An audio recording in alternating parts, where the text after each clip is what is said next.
bagi seorang Muhammad Ali Rahman, Gus Ali, Kiai Syarif itu seperti apa sih? Ya seperti dia. Kalau kiaimu nanti menyuruh sekolah, kamu sekolah. Iya, iya. Tetapi kalau kiaimu tidak menyarankan sekolah, kamu kerja. Kamu kerja. Kamu kerjakan apa yang diperintahkan. Akhirnya saya kerja kan. Ya ngaji ya, tapi tidak banyak lah, hanya beberapa waktu lah. Iya, iya. Punya akun Instagram paling? Apa itu ya? Makhluk apa? Jangan barang bid'ah.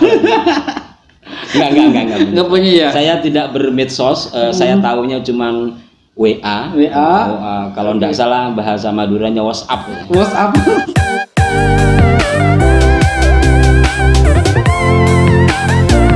Oke. Bismillahirrahmanirrahim. Assalamualaikum warahmatullahi wabarakatuh. Waalaikumsalam. Alhamdulillah wa sallallahu rabbuna ala nabiyil mustafa habibina ba'du. Segala puji hanya milik Allah. Salawat dan salam marilah kita sampaikan kepada baginda alam Nabi besar Muhammad sallallahu alaihi wasallam. Allahumma shalli wa sallim. Teman-teman semuanya, para subscriber, gitu ya. Mudah-mudahan teman-teman sehat walafiat dan jangan kemana-mana karena corona masih kelayaban. Karena corona masih di mana-mana. Masih di mana-mana, betul. Karena corona masih di mana-mana. Oke, pada kesempatan video kali ini luar biasa sekali, saya kedatangan tamu yang sangat spesial, istimewa. Ini ngundangnya susah payah nih. Berarti martabak dong. Sosial. Pakai telur empat. Pakai telur empat. Luar biasa sekali pada malam hari ini. Alhamdulillah kita kedatangan tamu istimewa ini. Kalau biasanya teman-teman saya yang sepondok, kalau ini luar biasa, ini guru saya, senior saya, tapi pondoknya beda. Nanti kita tanya-tanya beliau pernah mondok di mana, seperti apa dulu pengalamannya di pondok. Dan luar biasa, beliau ini sudah melalang buana kemana-mana dan pengalamannya subhanallah luar biasa, sangat jauh di atas saya masih ya cuil sekali dibandingkan beliau yang punya ribuan pengalaman. Oke, saya perkenalkan sedikit tentang beliau, walaupun saya masih banyak ingin tahu tentang beliau. Beliau adalah Gus Ali Rahman. Mudah-mudahan saya nggak salah namanya. Dan beliau adalah wartawan senior PBNU dan sekarang beliau subhanallah luar biasa aktif sekali di Padepokan Dakwah Sunan Kalijaga atau Padasuka. Oke, Gus Ali, assalamualaikum warahmatullahi wabarakatuh. Waalaikumsalam warahmatullahi wabarakatuh. Sehat Gus Ali? Ya, kalau nggak sehat nggak nyampe sini kan. Oh, betul. Kalau nggak sehat nggak nyampe sini guys. Luar biasa beliau ini. Oke, Gus Ali, betul nggak nama aslinya itu Ali Rahman? Atau... Iya, sebelumnya saya koreksi sedikit ya, tadi disebut saya wartawan senior di PBNU. Sebenarnya tidaklah. Saya tidak pernah menjadi penulis untuk beberapa artikel di NU Online ya. Tapi kalau wartawan senior enggak lah. Wah, ya. Jadi nanti salah lagi saya kan. Iya. Tapi kalau saya tercatat dalam beberapa pengurusan di badan otonom dan lembaga di bawah naungan PBNU. Iya. Tapi kurang aktif. Tapi luar biasa beliau ini. Kenapa saya bilang senior? Nanti kita dengarkan cerita beliau. Kalau nama sih benar ya. Nama betul. Lahir saya Muhammad Ali Rahman Ibnu Hasan dan seterusnya. Sebenarnya panjang ya. Oh, jadi siap. Dari panjang-panjang nanti kena corona, lebih baik yang pendek-pendek aja. Oke, siap. Muhammad Ali Rahman. Iya. Masya Allah, Muhammad Ali Rahman. Jadi biasanya kalau santri-santri di pondok tuh biasanya panggil Gus Ali atau Pak Ali gitu ya, Pak Ali. Nah, ada tambahannya lagi, kadang ada yang juga biar lebih, karena nama Ali ini banyak, Pak Ali Gondrong. Oh benar. Saya jadi sebelum masuk materi ya, masih urusan nama. Mulai dari pondok jangan diikutin ya. Teman-teman yang mondok jangan diikutin. Saya itu gondrong mulai dari mondok. Padahal di pesantren saya itu tidak boleh gondrong. Oh, tidak boleh gondrong. Tidak boleh. Tapi saya karena satu dan lain hal, akhirnya saya boleh gondrong. Maka di pondok pun saya sebutannya itu dua, Ali Gondrong sama Ali Bunga, karena saya tukang ngerawat bunga. Oh iya. Jadi kalau sekarang sampai anak teman-teman panggil saya Ali Gondrong, ya memang dari Dari saya di pesantren ya. Oh, dari dulu. Iya. Oh, Tapi iya, waktu di iya, pesantren saya disembunyikan. Oh, disembunyikan. Kalau nggak disembunyikan bisa angkat koper. Oke. Nah, itu tadi saya rasa cukup dulu pengenalan sama beliau. Punya akun Instagram kali? Apa itu ya? Makhluk apa? Jangan barang bid'ah. Enggak punya ya? Saya tidak bermedsos. Saya tahunya cuman WA. Kalau enggak salah bahasa Maduranya WhatsApp. WhatsApp. Iya. Yang lain saya nggak ngerti. Jadi memang jangankan Instagram, tapi Facebook punya ya? Apalagi itu nggak punya juga. Astagfirullah. Saya traumatik dengan Facebook. Ini udah dapat milenial loh. Belum punya Saya Facebook. masih kukuh menjadi manusia Nusantara. Jadi karena saya ingin mengikuti jejak Nabi. Oh, Jadi iya. Nabi itu enggak pernah Facebookan, Mas. Betul. Bahkan WA aja pun nggak mau awalnya Pak Ali ya? Terpaksa. Oh, terpaksa. Dibeliin sama Kiai. 1 minggu saya nggak pakai. Lama-lama gue takut juga. Iyalah. Orang semua udah pakai WhatsApp, masa WhatsApp aja nggak punya. Oke. Gus Ali, kesibukannya apa sekarang?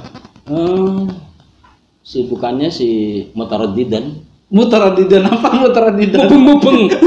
Mondok, masuk kamar mandi, masuk kamar tidur depan, ngopi, ngerokok, masuk gitu aja. Gara-gara kondisi yang lockdown ini. Oh, lockdown. Ya, untuk beberapa bulan ini saya sebagai manusia Indonesia mengikuti program pemerintah di rumah aja. Tergantung rumahnya dulu. Iya, sekarang rumah ajanya rumahnya sampean. Betul, di rumah aja, di rumah aja. Dari rumah ke rumah. Nah, tapi kegiatan yang sudah pasti saya masih nulis ya sampai hari ini untuk salah satu media. Sebutin aja medianya. Yang sudah pasti rutin ya di Pada Suka ID ya. Kalau yang lain itu saya freelancer ya. Saya nulis sesuai permintaan ya. Kadang juga agak pamer sedikit lah. Saya ini juga konseptor program TV. TV program, bukan program TV program. Jadi untuk kegiatan-kegiatan reality show masih ada lah kadang-kadang masih laku. Gitu. Alhamdulillah. Untuk buat konsepnya, tapi saya tidak main. Saya orang di belakang layar. Malah ya itu yang lebih penting. Kalau nggak ada orang belakang layar, yang depan nggak bisa. Sebab kalau di depan layar itu saya tidak tahan angin, Bang. Oh iya? Tidak tahan. Kenapa? Orang terkenal tuh gampang masuk angin. Oh iya. Dan resikonya yang nggak terkenal gitu. Tapi jangan saya terkenal gara-gara video ini ya. Saya tetap masih saya. Oke, Gus Ali, kesibukannya sebetulnya beliau ini banyak sekali. Itu hanya secuil kesibukan beliau di masa-masa pandemi ini. Dan kalau nulis di Pada Suka ID nih Pak Ali, itu hampir setiap hari harus update atau gimana? Sebenarnya tidak harus ya, tetapi saya itu konsekuen pada diri saya bahwa saya diberi tugas itu semampu-mampu saya akan menulis gitu. Ya setidaknya sehari 1 tulisan tapi yang update berkaitan dengan kondisi. Tetapi kadang juga lebih lah, kadang-kadang overdosis. Hebat juga saya kadang-kadang tak mikir sehari itu semalam ya, karena saya biasanya nulis itu dari jam 10 malam sampai jam subuh. Di subuh kadang-kadang edit. Nanti habis sholat duha, ini kelemahan saya. Habis itu tidur, mestinya olahraga. Nah itu kadang-kadang sampai 3 tulisan. Tapi kalau tulisan agak berat yang saya harus baca-baca buku ya, ya 1 lah. Kalau kaitannya dengan sejarah atau kaitannya dengan kitab kan agak lama juga harus buka-buka ya. Harus buka. Jadi luar biasa beliau ini teman-teman semuanya. Beliau penulis. Saya luar biasa tulisan beliau ini banyak menginspirasi, informatif sekali. Bahkan ada tulisan beliau yang saya sangat kagumi, tapi nanti ya. Dan video-video beliau yang sangat informatif sekali, dan saya itu baru tahu sejarahnya. Oh ternyata begitu. Nah Pak Ali kan saya tahu kalau nulis naskah segala macam kan lewat HP, pakai HP. Sementara ini pakai HP. Kenapa nggak pakai laptop? Itu nulisnya kecil-kecil. Kenapa harus pakai HP? Itu tadi belajar sama kondisi ya. Dulu saya kan kemana-mana bawa laptop. Iya. Betul. Saya pernah lihat kemana-mana itu saya bawa tas besar dan isinya adalah laptop, buku, Yasin dan pada munajat. Munajat. Tapi belakangan berat ternyata. Nggak efisien ya, nggak dan efektif akhirnya saya mohon maaf, saya ini gaptek ya. Saya tahunya itu aja gitu. Sampai akhirnya ketika merasa riweh bahwa apa kemana-mana itu saya belajar. Kalau program ini gimana gitu. Itu seminggu baru bisa saya. Dan alhamdulillah ternyata ya lumayan lebih efisien. Saya tidak harus bawa tas yang besar-besar. Dan ketika saya ada di luar kota umpamanya ya, ketika awal-awal pandemi ini saya terjebak di Indonesia bagian Jogja, kemudian saya menyingkir ke Wonogiri, terjebak lagi sampai 2 bulan di sana, sampai 2 minggu di sana. Dan alhamdulillah kreativitas saya tidak hilang walaupun di mana tempat itu waktu itu tertutup. Alhamdulillah dengan belajar nulis menggunakan handphone itu, di atas gunung pun saya bisa nulis. Oh siap, benar luar biasa. Oke. Pak Ali. Karena saya ini di Ummul Qura jadi biasa manggil beliau ini Pak Ali. Tapi kalau sudah di luar nggak ada yang kenal kalau Pak Ali. Gus Ali. Pak Ali, dulu pernah mondok di mana? Sebenarnya, dulu saya dipanggil Gus itu agak isin ya.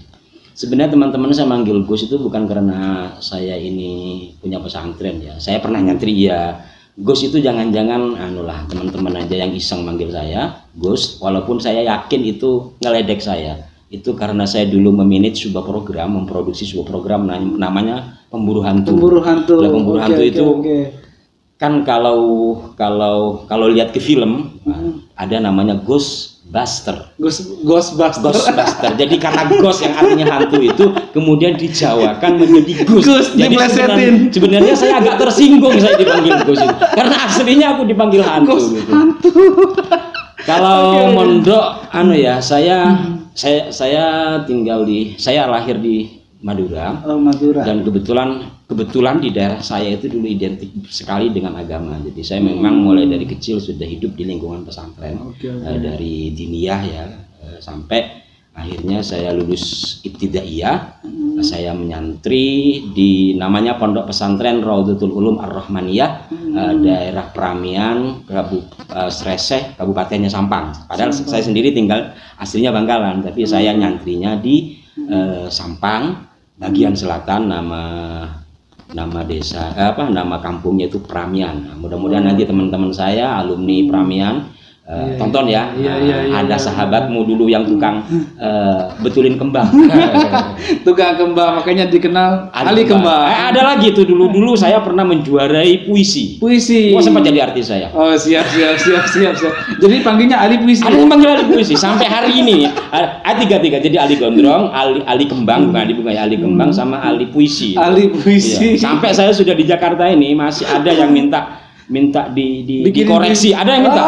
Ada juga seorang Gus beneran itu minta dibuatkan puisi ke saya untuk calon istrinya. Oh siap. Ya nggak apa-apa lah.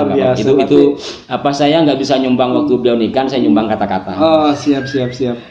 Nah, jadi Pak Ali ini pernah mondok. Tapi gini, Pak Ali kenapa nggak, kan dari Bangkalan ya? Kenapa nggak di Syekhona Khalil Bangkalan? Ya waktu itu sebenarnya kalau bicara jarak sama ya, karena saya kabupatennya saja di Bangkalan, tapi posisi agak di timur antara saya ke Sampang ke istilahnya kami menyingkatnya RUA gitu, Raudhatul Ulum Ar-Rahmaniyah. Itu sebenarnya jaraknya sama, bahkan lebih dekat. Dan itu juga ada proses kenapa saya harus nyantri di sana ya. Karena kami waktu itu keluarga ada musibah sehingga saya memutuskan untuk sekolah. Awalnya saya nggak mau mondok. Saya pengennya waktu itu jadi pegawai negeri. Oh siap, cita-cita awalnya saya jadi pegawai negeri karena kakak saya itu dulu dia PGA, pendidikan guru agama. Itu zaman dulu keren men. Iya keren banget. PGA itu keren banget. Mungkin sekarang udah kayak S1 S2 lah. Iya, karena satu kecamatan kakak saya doang yang PGA. Luar biasa. Dan itu pun harus ke Pamekasan. Tapi karena ada musibah di keluarga kami sehingga akhirnya dicerita ya, atas inisiatif dari salah satu guru ngaji saya di kampung, saya disuruh nyantri di pesantren tadi di RUA, tapi yang tanpa bayar. Tanpa bayar. Syaratnya apa? Saya harus kerja ke kiai, ngabdi.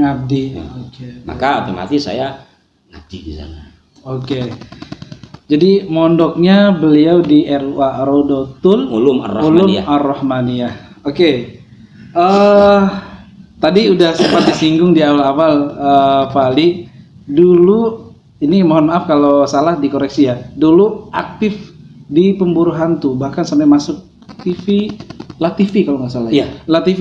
Itu gimana ceritanya Gus Ali bisa gabung dengan pemburu hantu, kemudian bisa masuk ke TV? Begini, saya lanjutkan cerita di pondok ya. Iya. Saya di pondok itu tidak sekolah.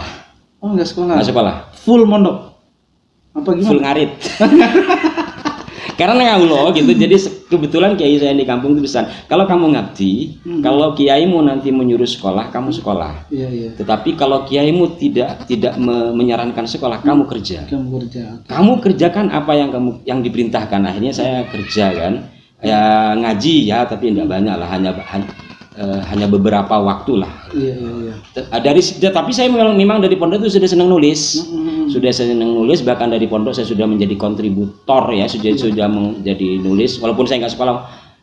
Mungkin bakat itu saya nulis sudah mulai dari pesantren. Pertama saya ingat banget tulisannya itu dimuat di majalahnya NU namanya Aula. Mudah-mudahan ada nonton, redaktur Aula.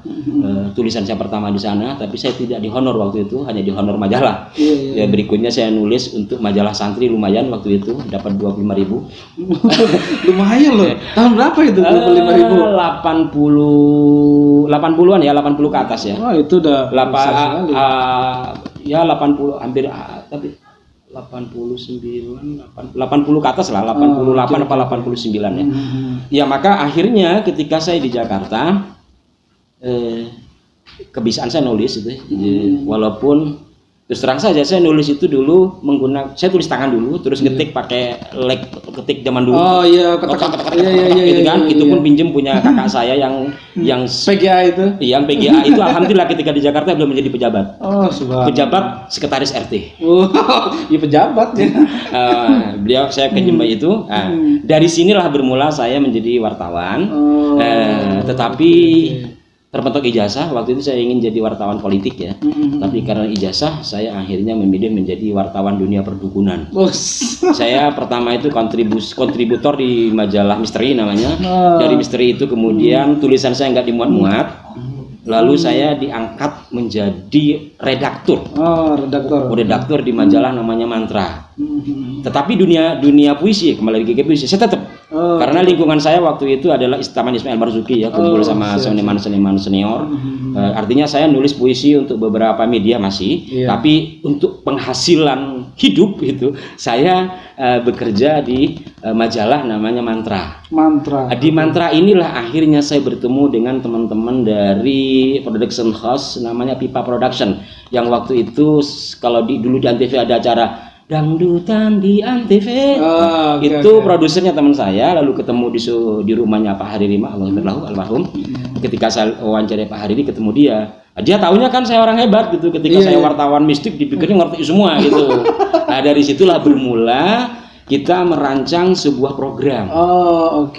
Dari situlah kemudian kita sama-sama merancang. Prosesnya lama ya.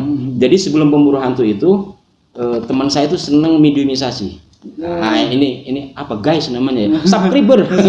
Jadi istilah mediumisasi itu adalah istilah insya Allah saya yang buat. Itu bukan bahasa Indonesia. Itu berasal dari bahasa Belanda yang saya kutip dari tulisan Kiai Haji Bahadur Mulori, namanya medium schap. Saya untuk menemukan kata medium pelafalannya itu teman saya bilang medium scrap karena tulisnya secaa gitu. Ternyata saya tanya sama teman saya orang sarjana Belanda, sarjana sastra Belanda, yang benar bacaannya medium scrap. Nah, dari medium scrap ini kemudian saya rombak menjadi mediumisasi. Nah, dari sinilah kemudian kita membuat konsep program TV program. Jadi dibalik TV program itu kayak reality show ya. Reality show, variety show itu istilah di teman-teman broadcast namanya TV program. Kalau program TV itu kan acara TV. TV program adalah program-program yang berkaitan dengan reality show dan variety show. Saya buat itu namanya luar biasa. Jadi sebelum Pemburu Hantu itu luar biasa. Konsepnya adalah mediumisasi itu tadi. Disitulah kami berkenalan, tapi memang untuk perjuangan sebuah program itu tidak gampang ya. Penuh lika-liku, penuh perjuangan dan penuh modal.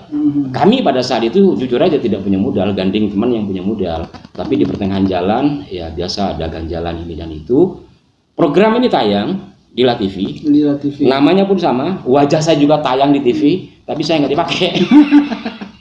Yang punya konsep saya, yang buat naskah saya, gambar di depan itu apa namanya ya, bumper in-nya itu ya Mocha Ali Rahman. Oh. Tapi saya nggak dipakai.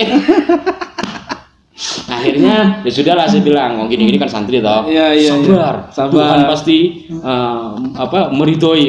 Kumpullah sama teman-teman, akhirnya cetak pemburuan tadi ya. Iya. Saya waktu itu, Mas, gimana kalau buat kayak nangkep hantu, kayak Ghostbuster. Okay. Jujur, saya ini anak pesantren, men. Di pondok pesantren itu waktu itu haram hukumnya nonton TV. Haram itu dalam pengertian nggak boleh gitu ya. Ketika saya di Jakarta, saya belum punya TV waktu itu. Saya sudah buat program pemburu hantu itu belum punya TV. Karena saya tidak ingin terganggu. Jujur, saya tuh seneng baca. Iya. Maka kalau kembali ke medsos, kenapa? Saya lebih baik baca kitab, baca buku ketimbang saya menonton TV ya. Betul. Jadi saya tidak punya TV waktu itu, sehingga saya tidak tahu Ghostbuster apa. Ghostbuster itu kayak apa? Ini nggak tahu. Iya. Ya kayak nangkep hantu begini Mas. Itu teman saya namanya Ray Jengion, orang Manado ya. Iya. Akhirnya saya terinspirasi. Di pesantren saya dulu ada peristiwa tahun 94 ya. Peristiwa pemburu hantu itu kan tahun 2000-an ya. 2001 mulai mengenal teman-teman broadcast. Kalau penggarapannya sih sekitar 2003 ya. 2004 nanti tayang. Jadi saya ingat peristiwa tahun 94 ketika di pesantren dulu ada ngundang MH Ainun Najib. Saya waktu itu sudah dianggap sebagai penyair ya. Di situ ketika malam JR General Rehearsal, genset mati. Acaranya pagi. Malam kita General Rehearsal atau JR ya. Genset mati, terus ada santri senior. Nggak tahu baca apalah. Kalau bahasa Indonesia begini, bawa garam, ambil baca apa nggak ngerti saya. Pergi kamu, gitu. Kayak berantem lah gitu ya. Terus ya alhamdulillah genset itu nyala, karena teknisi nggak sanggup. Berkat beliau ini, lah terinspirasi dari peristiwa tahun 94 itu. Waktu itu kita acaranya MH Ainun Najib ya. Dan pertama saya kenal MH Ainun Najib tahun 94 itu. Dari situlah dari cerita itu kemudian kita kemas menjadi program. Waktu itu namanya belum ada. Namanya belum ada. Apalah waktu itu mau Ghost Hunter atau apa gitu. Akhirnya saya bilang udah pemburu hantu aja. Pemburu hantu. Kena norak Mas gitu. Biasanya yang norak yang gampang.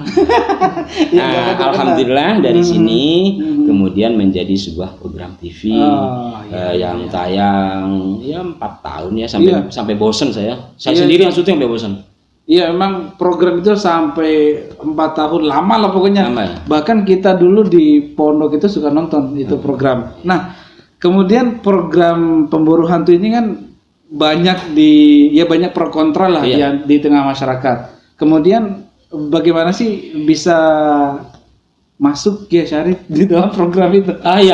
Ini satu hal yang sangat luar biasa ya. Dulu sebelum ada Kiai, teman-teman yang nonton ya, penasihat kami itu di pemburu hantu namanya Bapak Dr. Kiai Haji Raden Syarif Rahmat RA SPMA. Peristiwanya bisa seperti apa? Ini berkah bagi kami. Waktu itu karena teman-teman tim yang kami rekrut tidak semua berasal dari pesantren ya. Ada yang dari lapangan, ada yang pesantren. Tapi untuk menghadapi hujatan berbagai macam itu bahwa kami ini adalah juragan musyrik itu, nggak mempan ya. Biasanya saya yang turun. Pokoknya dianggap dukun lah. Biasanya saya turun. Saya turun gini. Waktu itu saya masih agak muda gitu. Kalah dalil menang berantem. Tapi lama-lama kan capek. Sampai pada akhirnya berbagai macam peristiwa itu. Di satu saat saya lupa tahunnya. Kalau tidak salah awal-awal tahun 2015 ya. Kalau tidak salah 2015. Pokoknya 2007 2005. Iya. Kalau tidak salah 2005 ya. Kok 2012 sekitar 2005. Tahu-tahu ada orang datang ke kantor kami waktu itu di Cempaka Putih. Saya nggak kenal, jujur saya nggak kenal sama Syarif Rahmat itu, saya nggak kenal. Tiba-tiba ada orang datang pakai peci hitam, pakai jenggotan gitu, mentang-mentang kata orang Madura, pakai baju putih, batik enggak? Pakai batik agak biru-biru gitu, seingat saya, pakai celana hitam, celananya, sendalnya aku ingat, sendalnya itu pakai slop itu. Sendal slop warna hitam. Terus ngobrol-ngobrol. Tak pikir, saya udah was-was kan, ini jangan-jangan kayak yang lain. Oh iya. Kalang dalil menang berantem gitu saya. Ternyata kok beliau mendukung. Wah, keren nih. Dari mana Pak? Itu belum manggil kiai. Iya. Pondok Cabe di mana? Kami aktif kegiatan di mana? PT IKI. PT IKI, Perguruan Tinggi Ilmu Al-Qur'an. Beliau membawa kertas itu buletin kum, kalau tidak salah judulnya seputar pemburu hantu. Ini orang top nih. Orang top nih, saya panggil produser saya, Mas. Top Mas. Nih angkat jadi penasehat. Kira-kira mau nggak? Harus mau, kayak gitu. Setelah baca kum itu. Iya, setelah baca kum itu. Iya, setelah baca kum.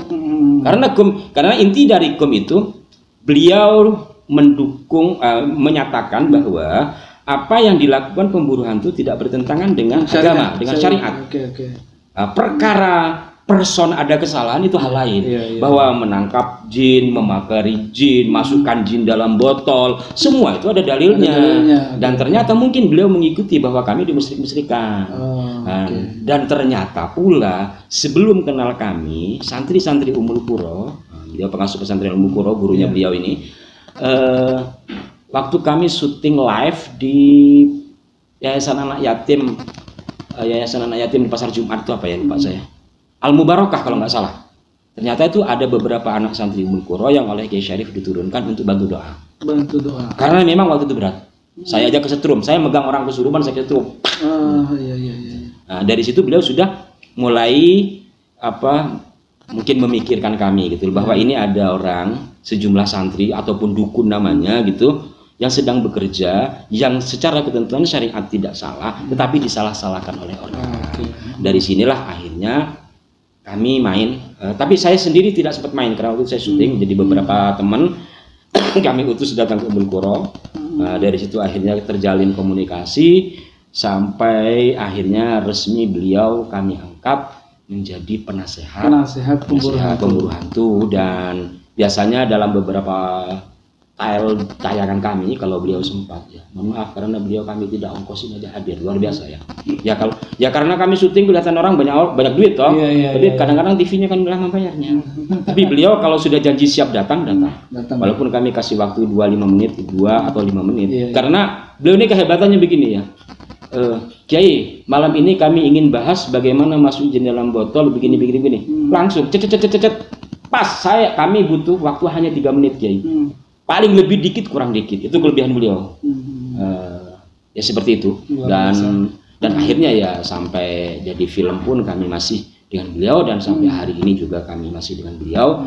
Bahwa kegiatan pemburu hantu yang pengobatan massal atau ruqyah itu sampai hari ini masih berjalan. Sampai hari ini masih di Pondok Pesantren Ummul Qura setiap bulan ya. Setiap bulan di hari Minggu yang itu dia teman-teman semuanya.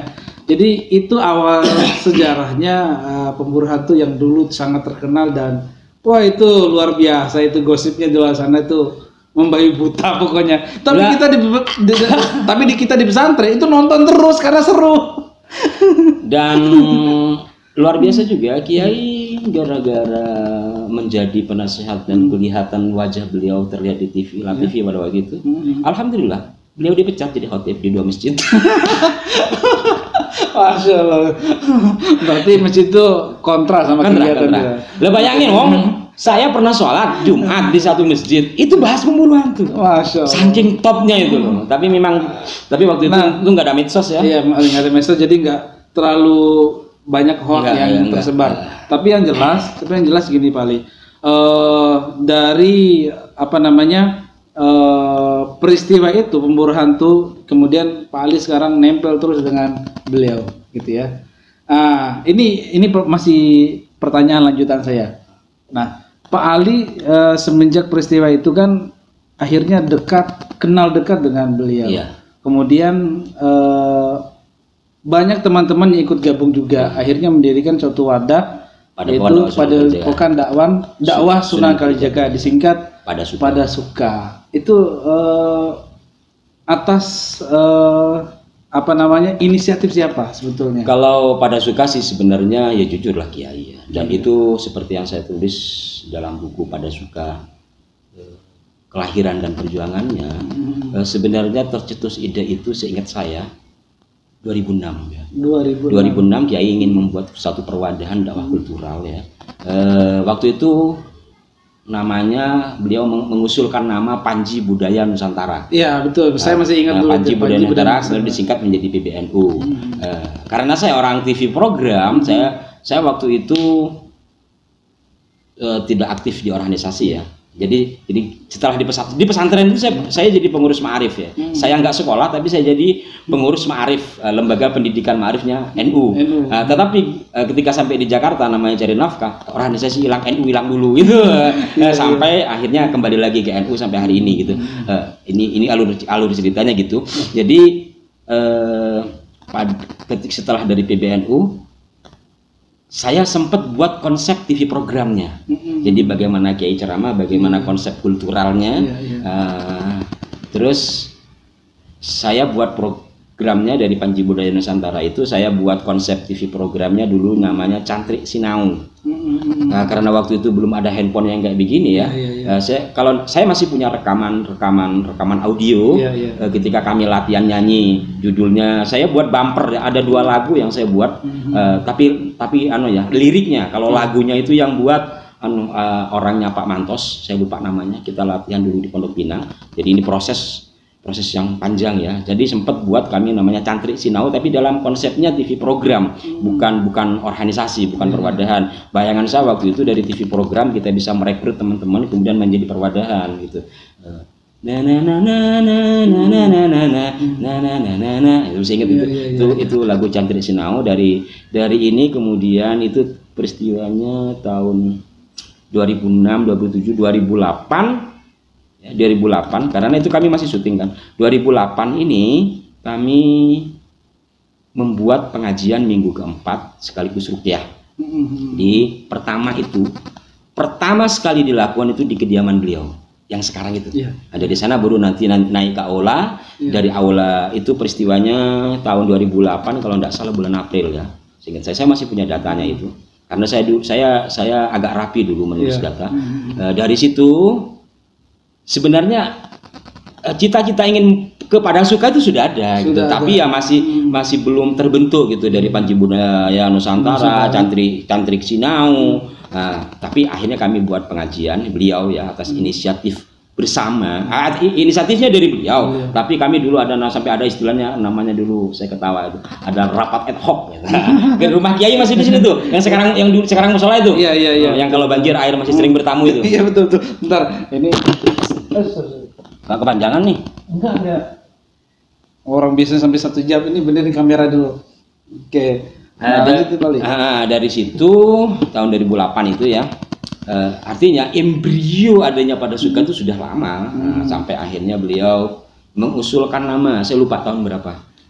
Bagaimana kalau kita buat Pandawa gitu. Pandawa apa Kiai? Padepokan Dakwah Wali Songo. Waduh, keakian Kiai kebanyakan gitu.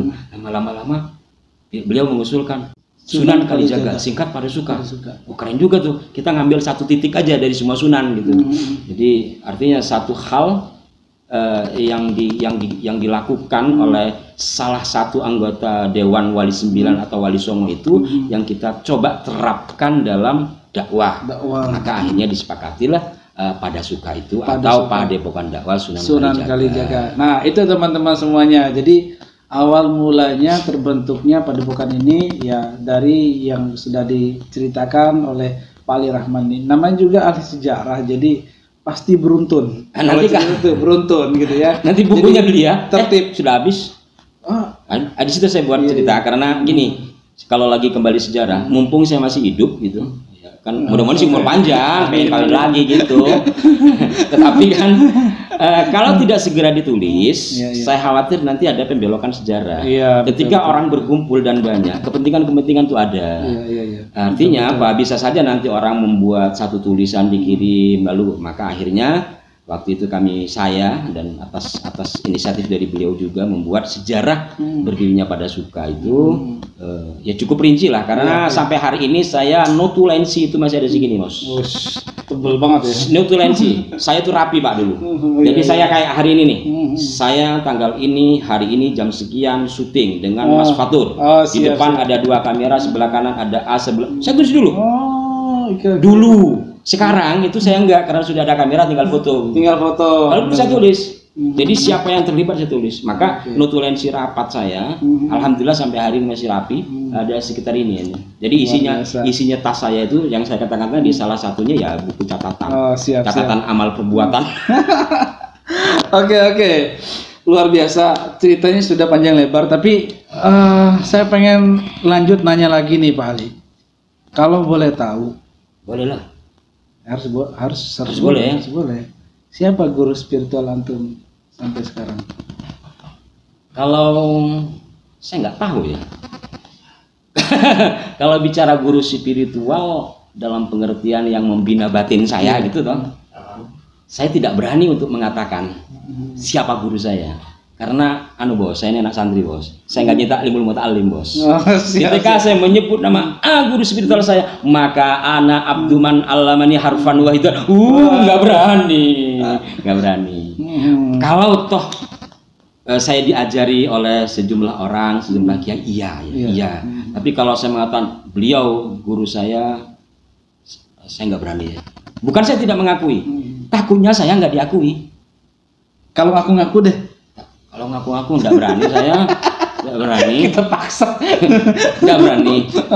Karena perjalanan itu panjang. Panjang ya. Kalau bicara maksudnya spiritual artinya pembinaan secara batin ya. Karena kata spiritual itu dalam dunia media massa itu dibagi 2. Ada spiritual dalam pengertian spiritualisme yang kaitannya dengan kebatinan yang nanti sufistik. Ada spiritualisme yang berkaitannya dengan supranaturalisme dunia perdukunan. Nah, kalau dunia perdukunan boleh saya sebut. Siapa? Ya ibu saya. Iya. Anaknya dukun. Lahirnya dukun ya? Iya, lahirnya di dukun ya. Oke. Kalau gitu saya sebutin nama yang lebih spesifik. Bagi antum, Kiai Syarif itu antum lagi. Bagi ya dia kayak orang-orang sebelah gitu ya. Anak antum. Bagi seorang Muhammad Ali Rahman, Gus Ali, Kiai Syarif itu seperti apa sih? Ya seperti dia. Begini ya. Beliau ini sosok yang saya katakan tadi dari proses. Beliau nggak kenal kami, karena kami dianggap benar, beliau mendukung kami. Gitu. Dan kalau secara pribadi saya Ali Rahman gitu, beliau ya kalau boleh ngaku-ngaku gitu, ya beliau teman. Tapi kalau untuk teman, kalau untuk sahabat itu saya nggak ngaku-ngaku, karena beliau yang mengaku. Dalam buku saya ditulis Muhammad Ali Rahman sahabat saya. Saya berani itu. Tapi kalau saya sebagai murid nggak berani, belum pernah ngakui saya sebagai murid. Ya sahabat, teman diskusi, sahabat-sahabat dalam pengertian yang selalu memberikan semangat buat saya. Beliau itu luar biasa dalam memberikan semangat. Jujur, saya bisa nulis buku, menerbitkan buku itu gara-gara provokasi beliau. Provokasi. Padahal waktu itu saya lagi kejepit nggak punya duit. Beliau bilang, kalau nggak punya duit ke rumah, ya kan malu Bos, masa gue minta duit sama kiai gitu kan. Itu luar biasa beliau. Artinya beliau menurut saya adalah ya sahabat, bolehlah dibilang guru, mudah-mudahan diaku gitu. Dan yang terpenting bagaimana beliau mengayomi kami, anak-anak kami. Jadi anak-anak saya itu dipikirin sama beliau. Sampai ketika anak saya dua-duanya ya lahir, dia hadir. Sampai akikahnya juga hadir. Bahkan anak saya yang kedua yang ngasih nama juga beliau. Ketika anak saya ada di mana, sampai hari ini beliau masih nanya. Itu artinya beliau mungkin lebih tepatnya ya sebagai orang tua ya, sebagai orang tua, walaupun mungkin saya menganggap beliau bapak nggak berani, maka sampai hari ini saya nggak berani memanggil abi, karena saya orangnya konsekuen. Ketika saya memanggil kiai itu adalah pandangan umum orang-orang sebagai karena beliau kiai. Kalau saya panggil abi berarti saya anak beliau. Ketika saya merasakan anak, ya itu tadi harus mengabdi benar. Saya orangnya konsekuen. Ketika saya menganggap beliau guru, ya tadi Ana abduman allamani harfa. Oh, nggak berani. Intinya ya beliau adalah sosok yang luar biasa, yang banyak memberi semangat buat saya, termasuk terutama ya, hal yang sangat tidak menjadi pikiran saya itu adalah nulis. Buat buku itu nggak gampang ya. Susah mencari referensi. Saya hari ini dalam tahun kemarin lah ya sudah jadi, tapi belum beliau bilang ke saya buat tentang migrasi salah satu bangsa dari luar negeri sana ke sini, bagaimana dan seperti apa. Itu saya nyari literaturnya itu ada 1 tahun. Oke, ini menarik ini. Ini jadi pertanyaan terakhir saya, Pak Ali. Di video terbaru pada suka, ini sebentar nih. Baterainya. Di video terbaru pada suka itu saya lihat ada Pak Ali menerangkan bahwa Sunan Ampel itu bukan dari Hadramaut. Iya. Bahkan berasal dari Cempa. Bahkan itu referensinya dari mana? Itu Pak Ali berani mengeluarkan pernyataan itu ada dasarnya. Ya ada dasarnya lah, undang-undang aja udah pakai undang-undang dasar gitu. Malah ada loh versi terbaru Sunan Ampel itu dari Cina. Oh ya? Ayo, namanya Bong Sui Hong. Nama kakeknya Bon Takeng. Ayo. Nah, jadi begini, kalau kaitannya dengan Sunan Ampel berasal dari Cempa itu saya pikir banyak yang sudah membahas ya. Terkait Cempa itu ada di mana? Ada 2 pendapat. Satu mengatakan Cempa itu disamakan dengan kata Jempa yang ada di Aceh, tapi yang umum dan masyhur Cempa itu adalah yang sekarang antara Kamboja dan Filipina.